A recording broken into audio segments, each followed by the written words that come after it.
Olá, gente, tudo bom? Eu sou a Zóia. Então, o que me traz a fazer esse vídeo hoje? Na realidade, não um assunto tão específico, embora tenha lá suas especificidades, né?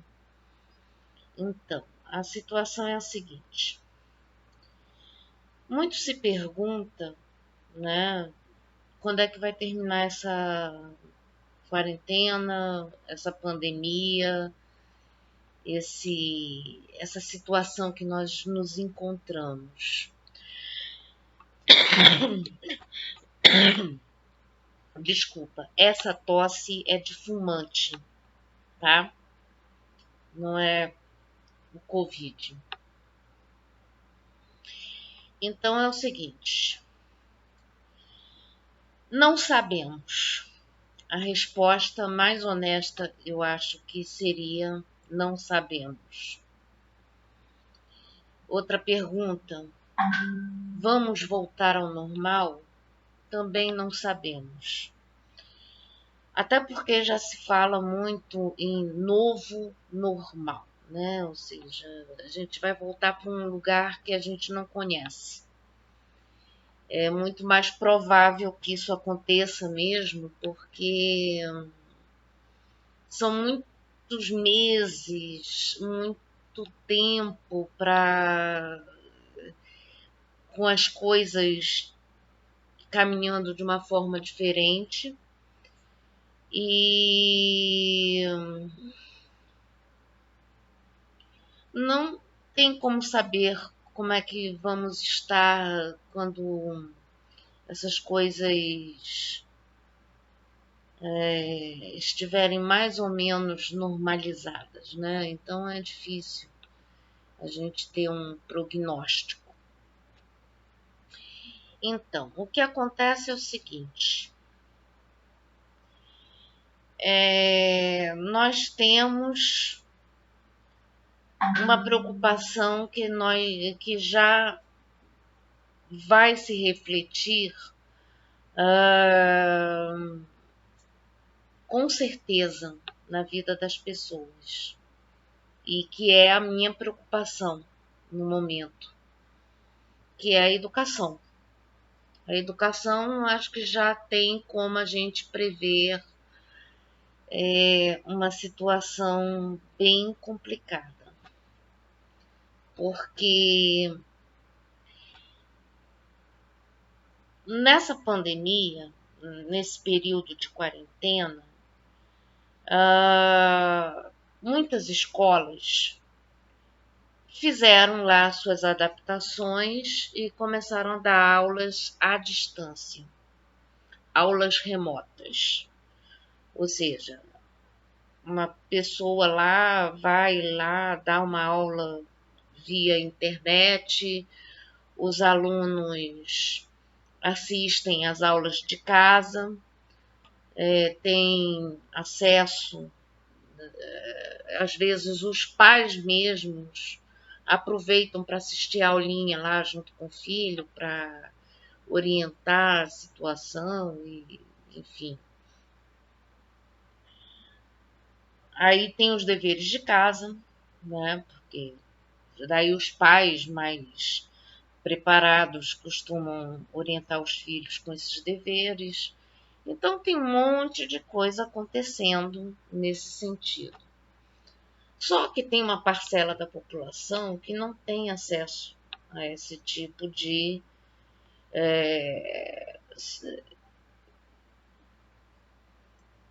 de solução, né? A gente tem alunos aí que estão desassistidos, outros eu não sei como é que está se virando, né? Não sei como é que estão lidando com essa situação aí, porque nem todos têm acesso à internet. Então, uma das coisas que a gente já pode apontar como consequência dessa situação toda é que as desigualdades acadêmicas vão se ampliar e que provavelmente as desigualdades sociais também, porque se você tem uma dificuldade no setor educacional, que é mais ou menos aquilo que dá uma igualada na situação, né? Porque a educação é um meio de dar uma perspectiva de futuro para todo mundo, né? A educação é um meio de saída dessas desigualdades. Então, quando você pensa que de repente você vai ter uma situação onde uns estão tendo acesso a essa educação, por mais improvisado que esteja sendo feita, né? Ou seja, porque ninguém estava se preparando para isso, claro. Uma coisa que a gente precisa reconhecer é que ninguém estava se preparando para ter que lidar com uma crise desse tamanho, né? Eu acho que no ano passado, se me dissesse que neste mês de maio eu estaria há 2 meses parada com todas as atividades, né? Que não teria o que fazer da vida, né? Eu não acreditaria, mas aconteceu, né? E com esse negócio de acontecer, a gente tem que lidar com a situação. E algumas escolas, obviamente, que têm condições tem uma equipe lá criativa e vai oferecer soluções, né? Mas não são todas as escolas que têm condições de oferecer essas soluções. Por exemplo, inscrição no Enem. Muitas escolas públicas são elas que fazem as inscrições dos alunos no Enem, porque muitos alunos não têm computador em casa, não têm internet, não têm como fazer enfim, e nem sequer ter acesso a entender como é que funciona esse lance da isenção da taxa de inscrição, uma série de situações aí. E aí você fica pensando assim, porque até pouco tempo, não sei se já desistiram dessa ideia, mas eu acho que não, porque eu andei vendo uns vídeos aí com pessoas reclamando, que é o desejo do ministro da Educação de manter o Enem na data prevista, em meio a essa situação caótica que nós estamos.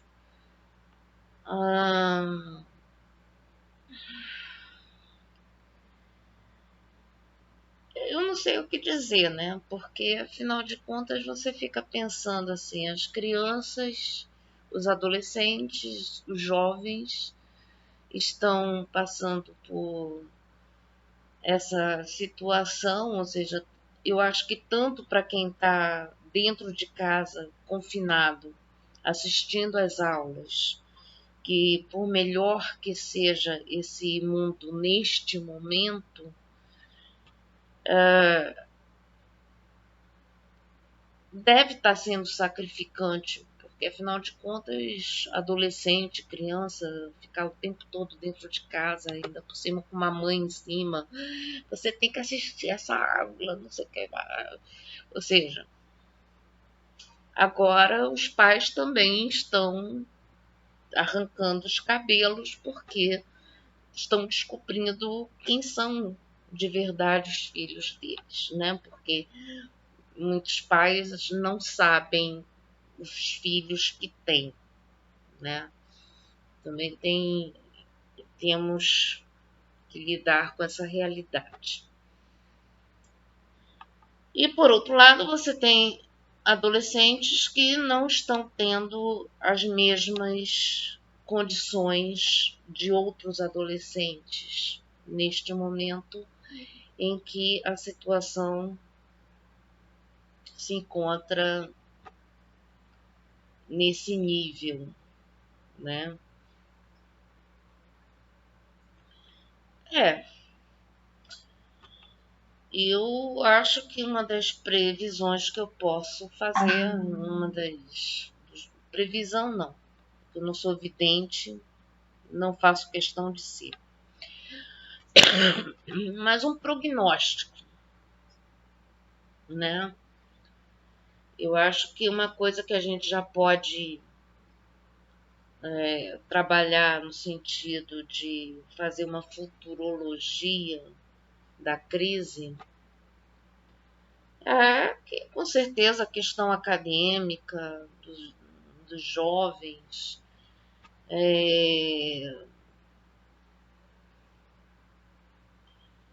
vai ampliar as desigualdades. Eu acho que nesse sentido as desigualdades serão ampliadas, a situação vai complicar para todo mundo nesse sentido e é triste. Mas infelizmente precisamos ainda assim respeitar essa quarentena, né? Precisamos respeitar esse, esse isolamento social, embora nós tenhamos um governo irresponsável, né? Que está querendo, sei lá, eu acho que naquele vídeo que ele diz que tinha que ter matado uns 30 mil, ele está querendo usar essa pandemia para que aquele desejo antigo dele se cumpra, né? Porque hoje eu já vi aí no, na atualização que nós estamos com mortes oficiais confirmadas, ou seja, aquelas que estão dentro daquilo que a gente consegue testar, né? Porque existe a questão de estarmos subnotificando essas mortes. Mesmo subnotificadas, nós já estamos nos aproximando das 20 mil mortes. Estamos na faixa ali dos 17.500, alguma coisa assim. Isso dados oficiais. Os não oficiais devem ser muito mais do que isso. Mas, tendo em vista que a gente está se aproximando desse número, né, 30 mil, ou seja, a gente não está muito longe, né, desse número. Então, eu acho que é isso que ele quer, né, que morra o maior número de gente possível, né, porque não é possível que